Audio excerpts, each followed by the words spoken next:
Hey viewers, welcome to another game of the Casual Pro Gamer. Today we are doing CLG EU versus Absolute Legends EU.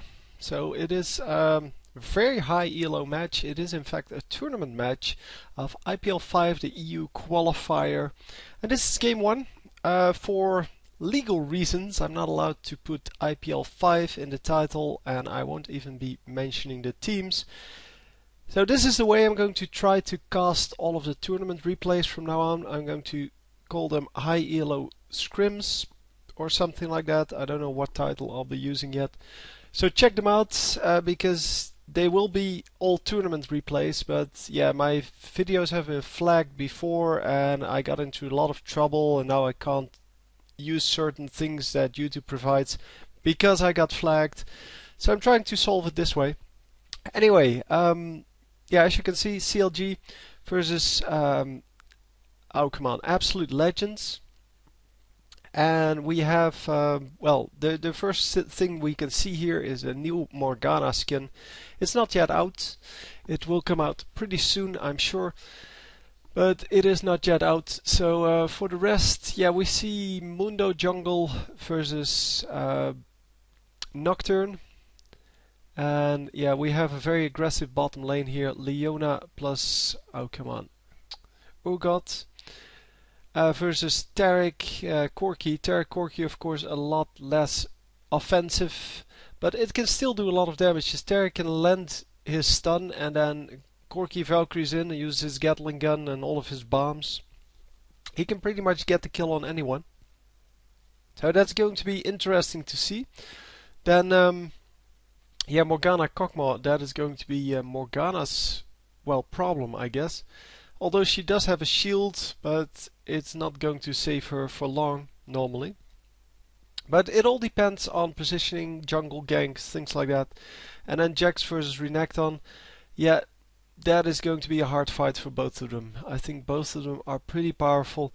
Renekton has some more sustain, but that doesn't mean that Wicked is not going to be, well, the one coming out on top here. So we're going to go into the game. Hopefully this will actually work, because this is a new recording software. As you can see, I'm recording this from a video because otherwise I wouldn't be able to fast forward like this. And yeah, they're still not releasing anything. Unfortunately, these guys are controlling the camera, so there's nothing I can do about that. And unfortunately I have no sound because, well, it's not a replay, it's a video. And there are people discussing stupid things. Yeah, I only watched the champion pick, or the champion selection a little bit. But they were spouting so much crap that I decided I don't want to watch that. I'm going to do my own replay and watch the game that way. But they were so bad at, as usual, so bad at predicting what the good picks would be, what the next pick was going to be, so bad at telling people why certain picks were made and in what order. If you want, I can do them in another video or do them the next time. For now, I'm not going to do them. But yeah, it is kind of a unique science, the picks and bans, because you don't want to give away too much information to your opponent so that they can counterpick you.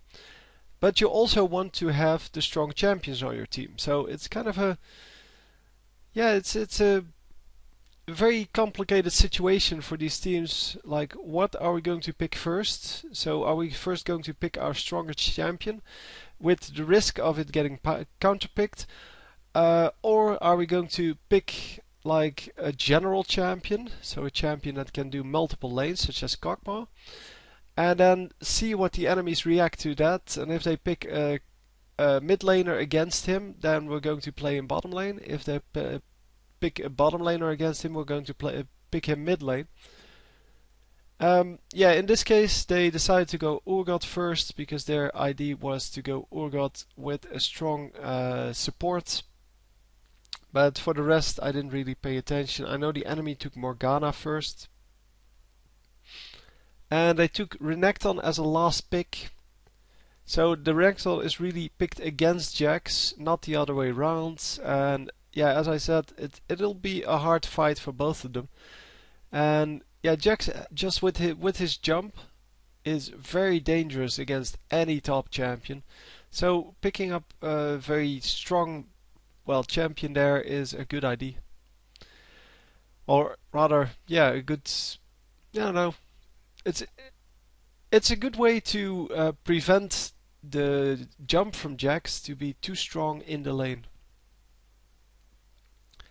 Anyhow, bottom lane, yeah, they're focusing on lanes at the moment because they are discussing certain things. And yeah, this guy has been here forever. Mundo is just going to utilize that by stealing his big raid and going back up again.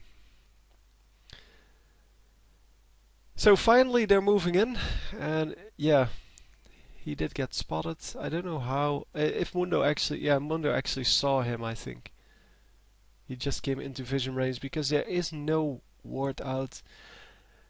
It would of course be a good idea to put out wards and to spot for that gank coming in, but nobody can afford ward yet except for the support, which is Leona, and Leona indeed has some ward left, and so does Tarek. So Tarek has warded up the river there, and it seems that the green team, or blue team in this case, doesn't really have anything yet. Oh yeah, of course it's the blue team, duh. Yeah, we're not supposed to pick one of the sides, so... Now with the spectator mode, you really get blue team and purple team, but in the end it still says victory. I didn't get that, but yeah, well, it has to say something, I guess. And they didn't want to make another ending because they could have made it like blue team wins and purple team wins. But instead it just says victory, which is fine. I mean, as long as we know that the match is over, all's good. We can see who won. So yeah, the new Morgana skin seems to have a lot of different particles, so different visuals on all of the effects. But I think it's still pretty much the same skin, except that it's a little bit of a different color. Wow, Leona getting tagged up quite heavily. Is she going to live? Yes, she is for now. And Urgot really aggressive here. May actually get this kill. No, Tarek body blocking that really, really nicely. And yeah, top lane also getting aggressive, but yeah, that is going to be... Wow, the Mundo coming in. He's... Oh, exhaust plus the slow. Come on! Yes, they do get the kill there. Nicely done. The Mundo coming in exactly at the right time. Well, I guess otherwise Jax wouldn't have come in at that moment. So they're going to fast forward a little bit here, apparently. I don't know why they even... Because I rewinded, why would you even bother to go back live? You're not live anyway. You're 3 minutes behind the game. So it doesn't even matter. But yeah, they were following the gank in the bottom lane, and obviously up top there was a kill, so they rewinded and we saw the kill anyway. But nicely done. The jungler coming in through a path that was very unexpected apparently. And yeah, so he didn't run through the ward, and yeah, nicely done. So I think this Mundo looks a lot like Alistar, but it's still Mundo. You can still throw out the cleavers, and for some reason not headbutt pulverize. That's kind of sad. Would be better if they added that Mundo that can headbutt pulverize and throw cleavers. And of course have his own skills. Like Nidalee, kind of. That you get 7 skills instead of 4. Oh, how OP would that be, man? Oh man.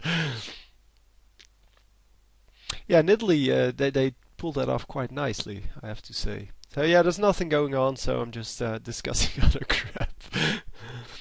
So yeah, this is the first attempt at this new recording software. This is, by the way, just recorded with Fraps from a video, so it means that I have to download the video, then play it on my VLC player, and Fraps takes it from my VLC player and turns it into a new video which I can actually edit, and well, all good stuff.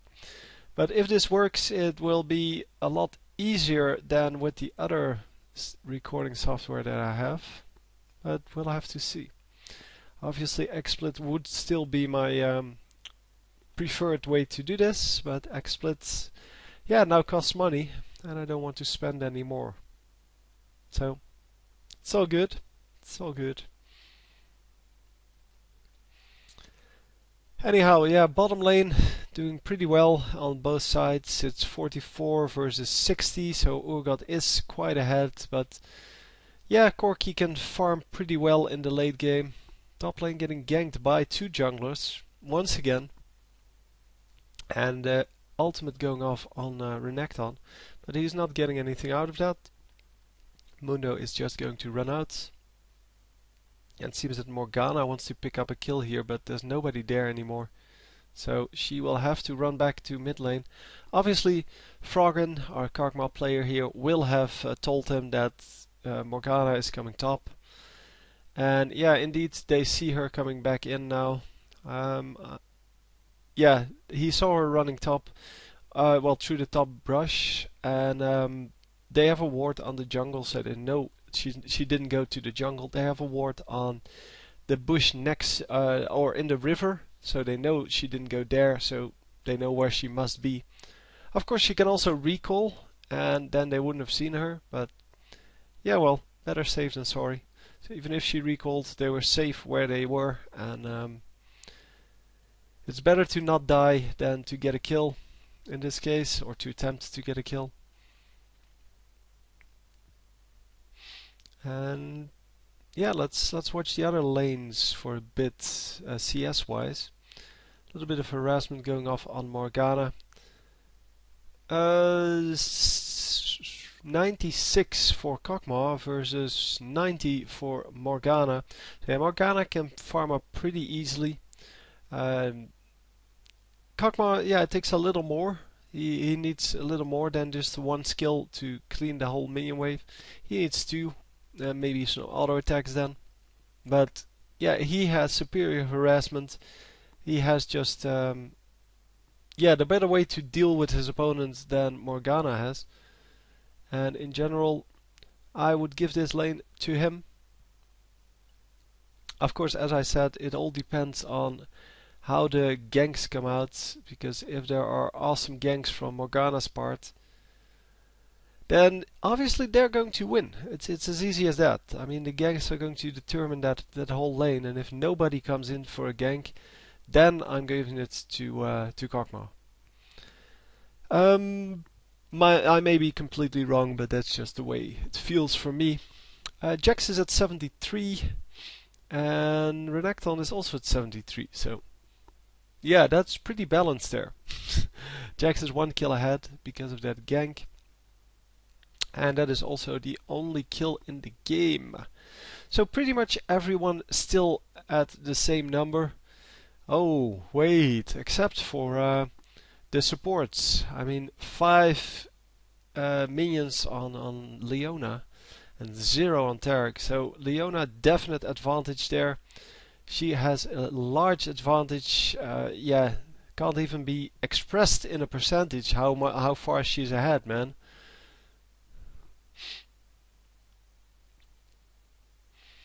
No, anyway, the junglers 47, 59.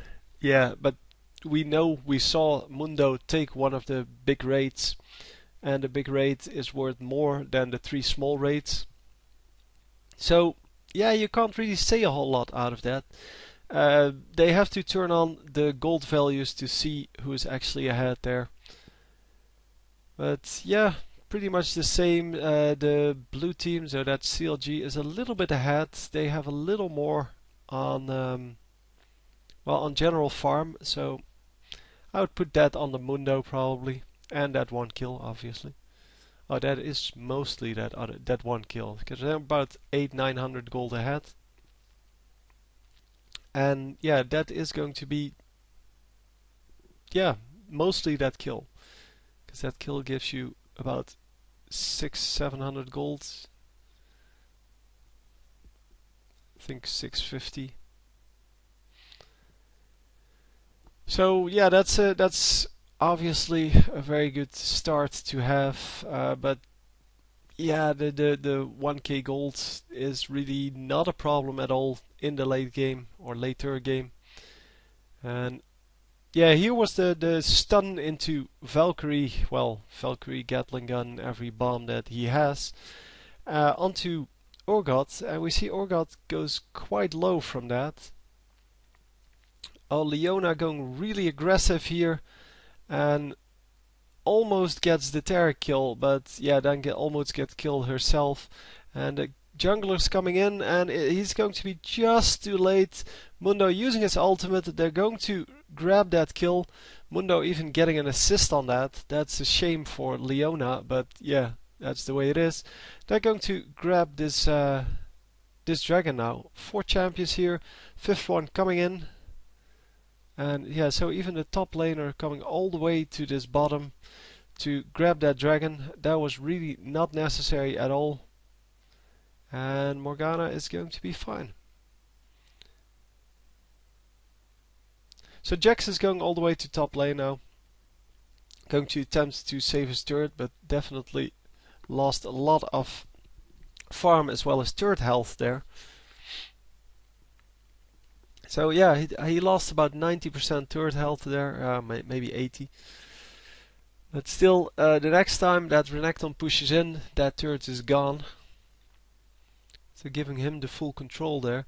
Yeah, Jax is now behind by about 15 minions, which is a big deal. I mean, being 15 minions behind in top lane gives you a real disadvantage. It is about the same amount of gold as that a kill would give you. So they're now equal again, even though Jax was completely ahead with that kill, of course. I mean, being 300 gold ahead gives you like one more item, and a small item, but still it gives you one more item. And now that it's equal again, that advantage is gone. So mid lane, yeah, Morgana being pushed out of the lane by Kog'Maw here, and Kog'Maw is just going to dominate her with his ultimate. And as long as he can keep the blue buff on him, he can harass her all he wants, as long as he doesn't overuse his ultimate, which these players obviously never do, because they know what they can do and what they should do, what they shouldn't do. And a jungler coming in with an oracles, by the way, so that is interesting to see. The stun going off on both of them, and Jax is going to be fine. So yeah, the stun is one of the most amazing things on Jax. It is really annoying to deal with. For him, it's obviously really useful to have. And yeah, they can see that, well, no, they can't see. But they're guessing that the jungler is still there. Now he took out all of the wards, of course, that's why he got the oracles. And he should be fine for now. But yeah, the jungler coming in, both junglers coming in fact, and Jax is going to die. But they may actually, no, they're not able to. Wow, they're not able to pick up anything out of that, even though, yeah, they were trying to gank, obviously. They were trying to get the Renekton, but then with the enemy jungler there, yeah, they had to run out straight away. And oh, nice! That was so nice. Wow. And she almost gets killed for that, but she is going to be fine. Corki not able to do anything about that, and this Morgana is going to pick up a double kill here. Oh no! Wow, this play, man, that was so well played by Leona, making sure that she got the stun off just in time, saving her teammate there, and her teammate picking up the kill with an assist for her. So excellent play. That's what we like to see, and that's why tournament games are so much better than normal games. Because by not staying together, by splitting up, one of the two was going to die, and the other one was going to grab the kill. And Morgana just went for the easy target there, and yeah, they got a pretty easy kill. Well, of course they lost one for it, but still, it's a support for an AP carry. I'll take that. Wow, and Snoopy not able to pick up the Nocturne there. That was a shame, because the Oracle is of course a very high price target, 400 extra gold for your team, and that's exactly what you need in this case. Even though they are ahead, but yeah, the fact that they can't ward anywhere where it sticks. I mean, they're still going to place wards. They're just going to be in different positions, making them able to still see the jungler incoming. But yeah, as you can see, Jax just placed the ward, and it is just in a place that where it's going to be picked off really easily by Nocturne. But at least he gets the warning that Nocturne is there. And that is the most important thing with a Nocturne, that you can see him coming. Because if you get surprised by his ultimate, you die. And on the other hand, if he is spotted, so if you can see where he is, then there's pretty much nothing that he can do, because you're just going to back out. So yeah, he did take out the ward there, and it would be a pretty good idea to keep warding that anyway. The wards are still on Mundo and on Leona. On the other team, only Renekton, no, that's not Renekton, come on. Nocturne has well, the ability to ward. He doesn't actually have a ward. He has the Wriggle's Lantern, but that counts as kind of a ward. It's just that I can't see whether it's up or not. So Doctor coming in here, it is a 3 versus 2, but 2 guys from our blue team here coming in, and they're going to finish off this this last kill. And yeah, there you saw exactly. I'm going to rewind this because I really can't believe they keep doing this. Everyone keeps doing this. I'm going to pause it here for a moment. So this is the beginning of the fight. It is 3 red ones versus 2 blue ones. So definitely the red ones are going to win this. So what's going to happen is Yellow Pete here on Urgot is going to be nuked down, because that is the preferred target. He is going to get nuked down and is going to run out from the fight. So we get that. So bam, bam, bam, all kinds of good stuff. Here he's out. He is safe. Jax jumps on Tarek. Tarek is going to die because there is another guy incoming. So Mundo is incoming. He is going to help pick up that kill. And Leona is over here distracting the Corki from going into that fight. So he's safe at this moment. And what does he do? He turns back. I don't understand this. He's not going to be able to help with the Corki. This kill is secured. It is a 3 versus 1. He doesn't need to make that a 4 versus 1. But instead, he's going to swap the 2. So he's going to swap his position with Tarek's position. And he's going to get nuked down by Corki. I don't think Corki actually picks up the kill here. No, actually Tarek picks up the kill. But they're going to give away a free kill for no reason at all. They had that kill already and still they give it away. They give one away. And now of course the other 2 from the red team are coming in. But they're not going to be able to do anything because they got spotted by the ward at Dragon. But a very good team fight from the red team. Epic reverse from our blue team here, and yeah, it's just very good, very nicely played. And yeah, what can I say? So I'm going to cast all 3 games in this series. It's a best of 3, so I'm assuming there are 3 games, and I'm going to cast all 3 of them. And even if they win the second game, I'm still going to put up a third game. As a anti-spoiler, so you won't be, you won't see who won just from the number of games at least. And also, if I put up 3 games only when there is a third game, then yeah, it's really nothing to guess who is going to win the second game. So anyhow, just want to keep that interesting for everyone. And yeah, the anti-spoiler videos normally are really appreciated by people. Although some people still don't get the point of it, but I think I just explained it, and if not, I'll explain it again, because there's nothing to do on the map here except a little bit of harassment in mid and a little bit of farming. But yeah, imagine that CLG wins game 1 and I only put up 2 videos. You're going to know, since it's the best of 3, that CLG will win the second game. If, on the other hand, I put up 3 videos, you know that CLG won this first one, so the second one will go to Absolute Legends, and you don't know who's going to win the third game.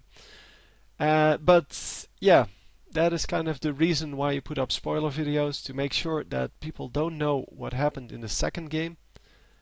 And it's also the reason why I don't like these scores here. So it says CLG 0, Absolute Legends 0. And yeah, I don't like that. I like to just tell that in the commentary, but not spoil that for people. Because some people just watch the videos when they come out, and then afterwards they go back because they realize, oh, it's part of a series. So let's go back and watch that game. And then they already know what the score is going to be, or what the result is going to be. So Nocturne coming in, going to ward really deep into the enemy jungle. I'm going to ward the, well, basically red buff plus raids, although the red buff can still be taken from the other side, which is what Mundo was trying to do. But Mundo did spot the enemy jungler there. I don't know how he spotted that, but must be some way of doing that. And yeah, lots of damage going off, but only the Urgot gets taken out. The Corki actually got out at very, very low health, but he will be fine because there's nobody hunting him. It was not a good... I don't know if it was an equal fight on both sides. Hang on. We have... so we have the switch here coming in, and that's probably the reason why he died. But yeah, we have 4 versus 4 fight, because Renekton's over here and Kakma, yeah, it's over there. And so he switches, and then obviously the Valkyrie going to negate that. Yeah, lots of damage going off on Corki. Corki is going to live at very low HP. And well, it's a 3 versus 3 now, because Corki is out. But they're going to focus on the minions here. And meantime, the Nocturne takes out another ward. So he has been very successful with that oracles for the entire game. Obviously, with Nocturne you want to stay as hidden as possible, so it's kind of obvious that he wants to get that that early oracles. Normally we've seen early oracles on Snoopy as well, because he likes that on a lot of champions, especially the tanky ones like Alistar. But Mundo is definitely a tanky champion. He doesn't die easily, but he still doesn't have an oracles elixir, for those of you who don't know what an oracles is. It's an oracles elixir, and that's why it's not a multiple, the S on the end. It's, yeah, I don't know what it's called. It's the apostrophe S. So it's the elixir of the oracle. They're going to run around here because they see the enemy team, and Urgot is going to do some damage there. But the shields from Morgana saving him from any more damage. So yeah, everybody in mid lane, but they're not all exactly in mid lane. I mean, Morgana is hanging out on the back here, or on the side. And Corki is going to also come around from the side, making sure that they don't know exactly where everyone is. And with that oracles still available, they have the security of not standing on top of a ward, so not being spotted where they are. And yeah, Kog'Maw doing a lot of damage with his poke. His ultimate, of course, really good if you have a blue buff. But the blue buff will have to heal up about half of his mana pool. And I'm not sure if it's going to be able to do that in the time it has left. Because he's been using that ultimate a lot. Obviously it does a lot of damage, so that's why he's doing that, but still, you want to keep mana available for the moment you need it. And still health potions on Kog'Maw. He just used his last one, but still, you can see how important that sustain is. If he still has one at 26 minutes in, he knows that it's better to just heal up and be safe than to lose, because you lose the poke war there. And wow, lots of damage going off on the red team, but they are going to focus now on the green team, on the blue team as well. The blue team actually loses 2 against the red team's 1. And Morgana is going to get out at super low HP. Corki gets killed, he turned around and he got killed, but Morgana might also die here. Oh no, no, no, no, they can't see her. So both of them, Morgana and Nocturne, get out at very low health. Kog'Maw and wow, Kog'Maw and Mundo also both very low health. The only one surviving this with a decent amount of HP was Urgot, the man who died in all of the previous team fights. Well, both of the previous team fights, I should say, because he only died twice. It's still okay. And yeah, so all in all, it's 8-6, 38k gold to 34k gold. So it's a 4,000 gold difference. Not a really big deal. 2 more turrets down, well, killed by CLG. And yeah, it's all about that bear now. So they are going to go for dragon, obviously, because they can see that the enemy team is not there. But yeah, it's all about the dragon. The Baron. The team who gets the Baron here is going to pull ahead, because Baron is not just worth the 1500 golds that you get when you kill it. It is worth a lot more, because normally, if you have a decent team, wow, Corki getting nuked down so much. And yeah, this time not turning back, or rather he is not turning back. But yeah, if you get the Baron buff going and you have a decent team, you can actually turn that Baron buff, the fact that you have more regen, more AP, more AD, you can turn that into an extra 2 or maybe 3 turret kills. Mostly 2 turret kills and 1 or 2 kills. That's normally how it goes. And that means that that Baron buff itself is worth about, I don't know, that's... Hang on, the turret kill is 750, so that's 1500 gold right there, and then 2 kills, let's say another 600, so that's 2000 gold. So the Baron would be worth about 3500 gold if you regard it like that. And obviously you get, with that additional pushing, so if you can get one of the inhibitor turrets, for example, you get an open inhibitor, which is excellent, which provides you with even more. Although it's not technically directly gold, it is still a very good thing to have. So another switch going off from Urgot here, and they're going to nuke down Renekton straight away. And CLG really aggressive now, and they're going to pick off this, yeah, wow, nice cleaver. They're going to pick off Renekton as well. So 2 kills for 0, and they're going to go for Baron here.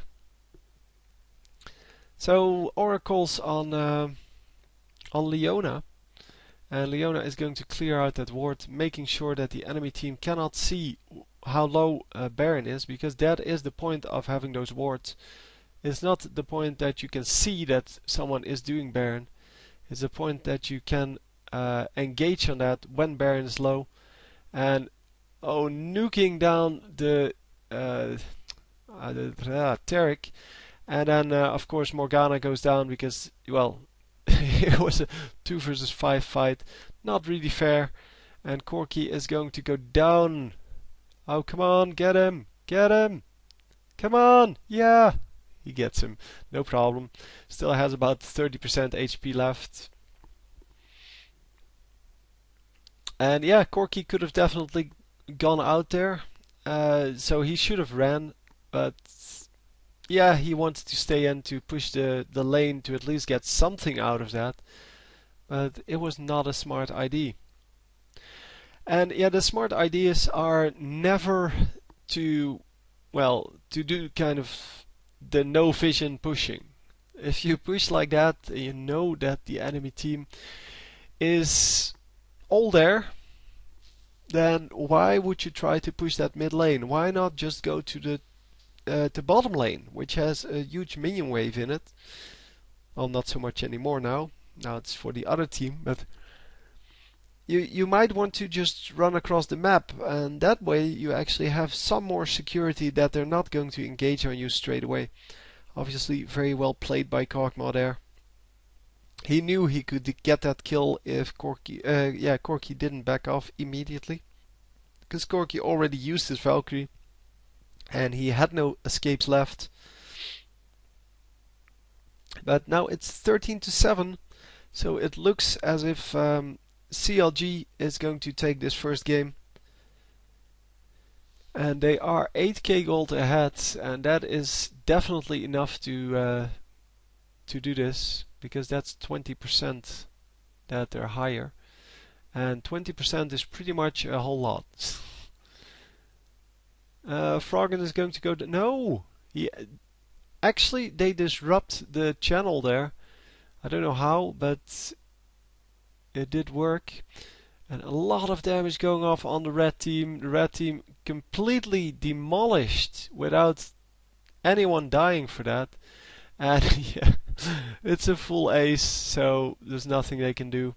They just give up. Let's have a look at that last team fight once more, because that was actually a really good team fight. I don't know exactly where it was. It's over here. There we go.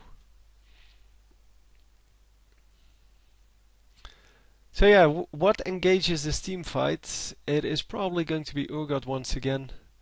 Urgot taking a little bit of damage. Oh, the snare going off. The snare actually engaged in that team fight, but Froggen is trying to get out. Yeah, the snare gets interrupted by someone, or the stun, the fear, and then yeah, Wicked with his Jax just jumps on top of everyone, and yeah, the rest is just a cleanup job. And yeah, very well played. I can't say anything else about that. So anyhow, I hope you enjoyed, and I will see you next time for the next game, hopefully. GG. Victory!